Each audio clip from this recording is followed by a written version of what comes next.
అవును వేదా, నేను ఒక మాట అడుగుతాను, నువ్వు దాచిపెట్టకుండా నిజం చెప్పాలి. ఏంటి?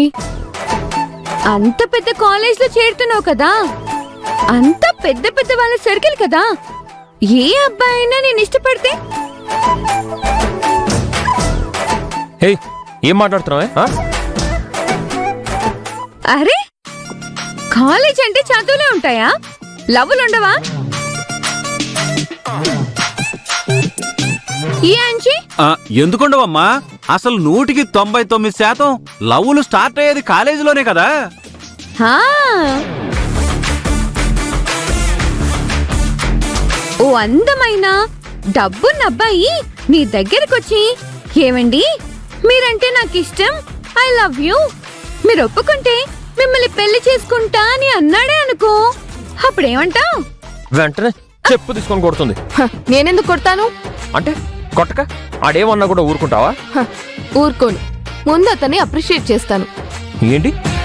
అవును, నన్ను చూసి ఇష్టపడి ధైర్యంగా నా దగ్గరికొచ్చి మీరంటే నాకిష్టం అండి అని చెప్పగలిగాడు అంటే వాడు గ్రేటే కదా.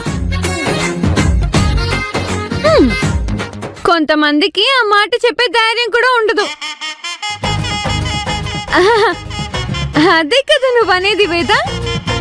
అంతే కదా. అలా స్ట్రైట్ గా వచ్చి చెప్తే అతను గ్రేటే కదా. హే, చెప్పనంత మాత్రాన వేస్ట్, దగ్గరకొచ్చి చెప్పినంత మాత్రాన బెస్ట్ అని అనుకోవడం తప్పు. అలా అందరికీ ఐ లవ్ యూ చెప్పడమే వాడి పనేమో, ఎవరికి తెలుసు? తనేమన్నా అంత గుడ్డిగా ఓకే చెప్తుందనుకుంటున్నావురా? వివరాలన్నీ తెలుసుకుని ఆ తర్వాతే ఓకే చెప్తుంది. ఏం వేదా? అంతేగా. డబ్బుంది, అందముంది, అన్నిటికీ మించి నా మీద ప్రేముంది. నన్ను ప్రేమిస్తున్నాను అని వచ్చి చెప్పే ధైర్యం ఉంది. అంతకంటే ఏ అమ్మాయికైనా ఏం కోరుకుంటుంది?